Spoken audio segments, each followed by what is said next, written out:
This is the Truth Network. Welcome to Truth Talk Live. All right, let's talk. The truth is, I can't hide it, I can't hold it anymore. A daily program powered by the Truth Network. This is kind of a great thing, and I'll tell you why. Where pop culture, current events, and theology all come together. Speak Your mind. And now, here's today's Truth Talk Live host. So I'm sitting next to a pastor who goes to school board meetings and reads pornography. Now, before you touch that dial, before you shut me off, before all the stations cancel Truth Talk, you're like, we've been waiting for this moment, Stu. You've got to hear about this. Because on his way to that school board meeting, he stops in the classroom or the library, and he grabs a book they're reading, our children, and he reads that book out loud. And then they call security, and they do all kinds of things. And it gets crazy, it gets chaotic, and it goes on national TV. He's been on major platforms, 100 million views of his videos. He is Pastor John Amanchukwu, and I'm sitting right next to him in his studio, Disturbing the Peace, World Headquarters, iknowgod.us. God bless you, because that's what your name means, right? Exactly. My last name means I know God. Amanchukwu is Nigerian. It's from the Igbo dialect. My father is from Nigeria. He came to the U.S. in the 70s. He did what most people want to do when they recognize that there's a place and a land flowing with milk and honey, which is the United States of America. This nation was founded on Judeo-Christian principles. And if we fail to keep our constitutional republic, we would no longer be the model country for many nations out there. And I think that we're going in the wrong direction, but I believe this, and I know that there is hope. There is hope for America.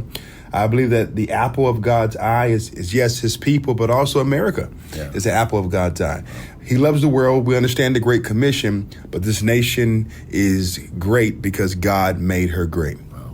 So Pastor John, talk to me about going back to how we set the show up, and going back a little bit even further to your testimony for Christ. People may see you on a video on social media, YouTube, somewhere. They may hear you on the radio, but who is Pastor John Amanchukwu?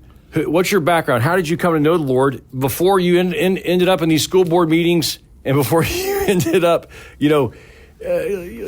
turning everything, upending everyone's life? Tell us about what God's done in you and brought you to this point. Well, I came to Christ early and often. I gave my life to Christ at a young age, probably around the age of 9.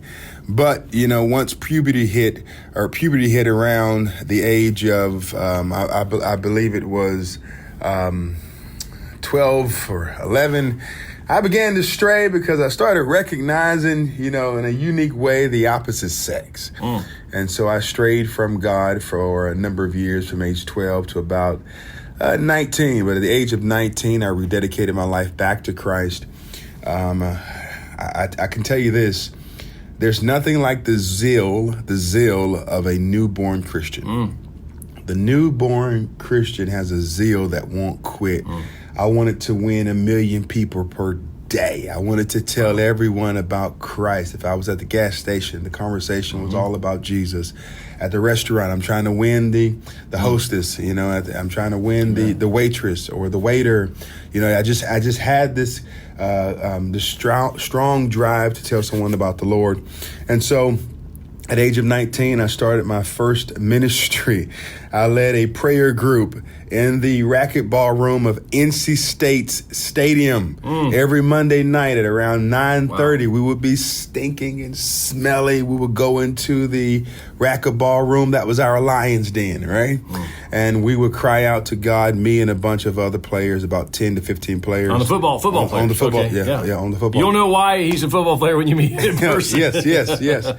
And so I did that, and then I led a Bible study on Tuesday nights in front of one of the busiest dormitories on NC State's campus. And so I wanted to share my faith with everyone and win as many souls as possible and to disciple people ultimately.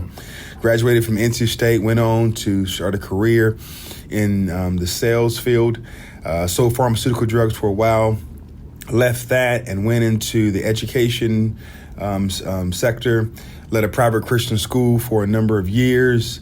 The Lord called me to get involved in this battle and this fight of what's going on in the area of parental rights. I'm a husband, been married now for 16 years, a father of 3 wonderful children, 14, 13, and 7. And so I'm not only concerned about my children, I'm concerned about the children of the world, the children of America. There are oftentimes people who tell me, hey, man, your children go to a private school, so why do you go to public schools trying to tell them that they're wrong when it comes to pushing gender theory, queer theory, and critical race theory? Well, I believe that wherever your money goes, your input should go too. So not only am I paying for my kids to go to North Raleigh Christian Academy, I'm also paying for 3 seats in the public school system. And if my money is going there because of my property taxes, my input goes there as well. Also, we have to treat the public school system as if it's a mission field. It's a mission field.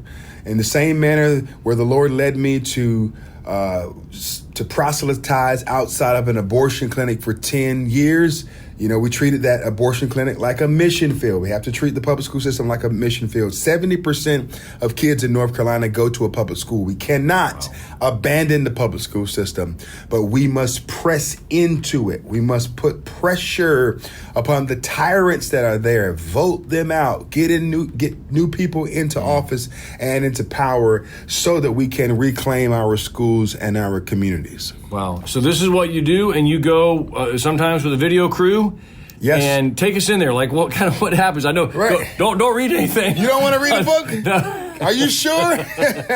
Well, I think I carry more porn with me than Hugh Hefner and the Playboy. And so, but it's sad. There is a concerted effort in this country to rob children of their innocence. It's satanic, it's demonic, it's asinine. And I have to say this, Stu, that there's one political party in particular who pushes this kind of filth upon children. It's the Democrat Party. And I don't mean to make this issue political, but it is political. There is an agenda. There is a strategy to rob parents of their parental rights. Alice Bailey, who is the prophetess of the New Age movement, number one, she wanted to remove prayer from the public school system. She was successful in doing so through people like Madeleine O'Hare in 1962 when prayer was removed from the public school system, and then the Bible was removed in 1963. The second thing that Alice Bailey wanted to do was to remove the burden of parents having parental rights over kids. And so to free the child to now be vindicated by the state. So therefore the child has its own set of rights and they're no longer under the auspices of a parent. And that's where we are in this country. That's why in Maryland recently, the Fourth Circuit Court of Appeals ruled to make it where parents could no longer opt their children out of LGBTQ curriculum. They have to go through the curriculum now. There were a group of individuals, Christians and Muslims and Jews, that came together trying to fight this in Maryland, but they lost. They lost. And so it's a sad place where we are. But yes, I go to a school board meeting. I find out what's in the library. I read from the pornographic books. And in the matter of 10 seconds, the board chair gavels me down and the cops rush in and they threaten to arrest me and kick me out because I read the material that kids have access to. I recently went to Reno, Nevada, and I read from a book entitled American Psycho. I can't give you the details of this book. It's just so disgusting. But in the matter of 5 seconds, the board chair gavelled me down, told me I could no longer read, and I kept reading, and the entire board got up from their chairs and they walked out. The board walked out of the board meeting. The board walked out of the board meeting. But that's what they're reading our children. And why should they be so upset? It makes, Stu, I say this all the time. They're in charge of the curriculum. Yes. In order when you become a disciple of DEI, you have to experience mental atrophy. There's a lot of brain loss that comes from liberalism and progressive ideologies, But the board got up and walked out because they said the content was too vulgar and it was not safe for us to read that kind of content in the public. And so if it's not safe for a child, if it's not safe for adults to hear in the public, if it's unreal, wicked for me to read that kind of content for everyone to hear aloud, why do kids have access to this at school? You know, and people call me the book banning pastor, right? That's a label that I have now. I'm the book banning pastor that's going from school board to school board, terrorizing school boards, right? Almost in the same manner that they labeled Paul as a man that came to terrorize Ephesus and turn the world upside down, but really he was turning the world right side up, right? I'm a right side up Christian. Now, some people label me as being a part of the Christian right. I don't even know what that is. All I want to do is be a right Christian. You can save the Christian right stuff for someone else. Just make me a right Christian. And how are you a right Christian? You are a Bible believing and Bible preaching and Bible abiding Christian. And from the biblical standards that we have, we also have this mandate to have a biblical worldview. And that's how we apply our theology. The application of our theology is just as important as the standards of our theology. And where we go wrong in the gray area in the culture is that Christians think they don't have the responsibility of voting biblically. And that's where we've gone wrong. And that's why we have these nut jobs, these tyrants leading and lording over our kids. Wow. So he went from being on the Christian right to being a right Christian. And that is really, really profound. Pastor John goes to these school board meetings. He reads this disruptive literature. It offends all the school board members, but they're allowing teachers to read that to the children who are 5, 6, 7, 8, 9 years old, 10 years old in their school with graphic. There's also graphic images these kids are exposed to, right, as part of their curriculum, taxpayer funded. Yes, graphic images of how to insert objects into your rectum. One book in particular is called LGBTQ, The Ultimate Guide for Teens. And this book teaches you how to insert butt plugs and how to sanitize that stuff and how you should put it in the dishwasher to sanitize it. And, wait until the dildo cools down before you use it again, because who wants to insert such an object in them and it's hot? And these are for how old kids that are getting rid of this? 13-year-olds, 14-year-olds, 15-year-olds, 16-year-olds. It makes no sense. It's disgusting. This is perversion. This is perversion. And in order for a person to believe that this is acceptable, they must have a strong delusion. The Bible speaks of that. You have to be deluded. Wow. You have to be devoid of reality. In a normal world, people would think that it's unthinkable to tell a 13-year-old girl or boy about how to insert a butt plug. Wow. That is not educational. That has nothing to do with reading, writing, and arithmetic. Yeah. That has nothing to do with preparing a child for the EOG test score or test. It has nothing to do with preparing a child for the SAT or making sure that we can compete in a global market. It has nothing to do with this. This is all about stripping children of their innocence and making it acceptable, since love is love, making it acceptable for adults to have sexual relationships with minors. It's called MAPS, Minor Attracted Persons. Wow. He is Pastor John Amanchukwu. He is on fire for God. You can hear his passion for this, the gender confusion, and all of this going on in our schools while absolute chaos is breaking out. We've got an all-time high crime rate. Yes. We've got all kinds of financial mess and other things going on in our country. But this is the foundation, like how we educate this generation. And so he's going in and he is disrupting the peace, which is also the name of his radio show. And you can learn more. How can people learn more? How can they support you in your ministry? You have a ministry. You depend on people graciously supporting you.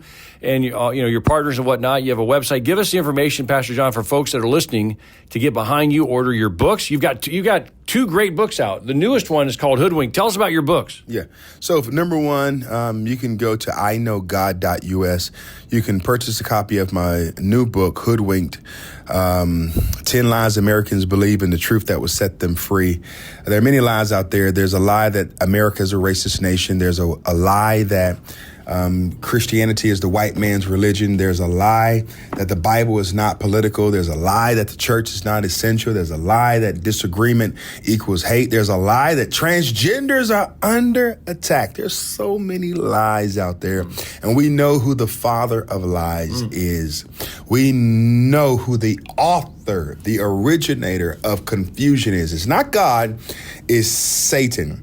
And so I ask that you would also consider going to iknowgod.us and downloading my Cyclone 400 program. It's a free program. I have a battle plan there. And once you download this battle plan on how to reclaim schools and communities, I'll also send you my toolkit. It's the most comprehensive toolkit in America on how to reclaim our schools and communities. This toolkit teaches you how to discern and know when critical race theory is being taught, gender theory, queer theory.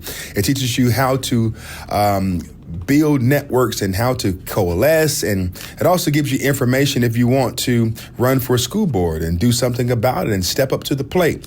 I need your funding. I need your support for ministry. So consider making a tax-deductible gift to iknowgod.us. Thank you so much for your support, and continue to pray for me as I stand as a protector, for children everywhere. Well, we're going to make this show into a podcast. You can go to our podcast network, Truth Network and Truth Talk, and download it. Share it with your friends, share it with your family. Get involved. Don't just sit back and say, oh, I'm so offended at this program and this language, which it's offensive to me. But he's just telling you what they're teaching your kids, and many parents don't have a clue. And when parents find out, Pastor John, as we get out of here, what do they think? When parents find out, they are ready to fight. And they should. There are 3 takeaways that I have after going to 14 states to speak up for all children. And I say all children because I'm not leading a black campaign. Yes, I'm a black man, but I don't believe in black liberation theology. I believe in the Great Commission. I believe in speaking up for white children, for black children, for Asian children, for Pacific Islanders, for Indians, for Asians, for Hispanics, for Native Americans, for others, for everyone. I am not leading a black movement. I'm leading a God movement. Amen. Awesome. iknowgod.us. Did I say that right? You said it right. So That's it's either you remember that name and that website, or you spell pastor's last name, Pastor John K. Amanchukwu, which I'm getting good at that. How about that? Hey, man, you say it better than me. We might adopt you in our family and make you an Amanchukwu. We always wanted a curly-haired Amanchukwu. Here we go, man. We'll get a little picture here. I want to put your Disturbing the Peace sign back up, and you and I will take a picture. We'll post it when I post this podcast for folks to listen. Share the truth. Share the only thing that changes is someone's heart changes before God. And that's his heart, to preach the gospel. But he's going in, addressing these cultural issues. Christians, we are in this world to be salt and light. So you may not be a 6 foot 5 inch, 250 pound massive man like this guy. You may not go to the board meetings to read this stuff and call them out, but God could use every one of you in a unique way to spread the good news of Christ and to stand up against this evil, because they're coming after our children. And Jesus loves the little children, all the children of the world, red and yellow, black and white. They are precious in his sight. Jesus loves the little children of the world. Yes, Jesus does love the little children, but keep in mind there is an enemy out there that comes to seek and to kill, and to destroy. I tell you this, and I mean this from the bottom of my heart. We must protect our children. If we fail to get that right, if we fail to protect the child in the womb, if we fail to fight against those who seek to castrate our children, mutilate our children, and annihilate our children, what have we done? We are the stewards of today, and we protect the future of tomorrow. Truth Talk.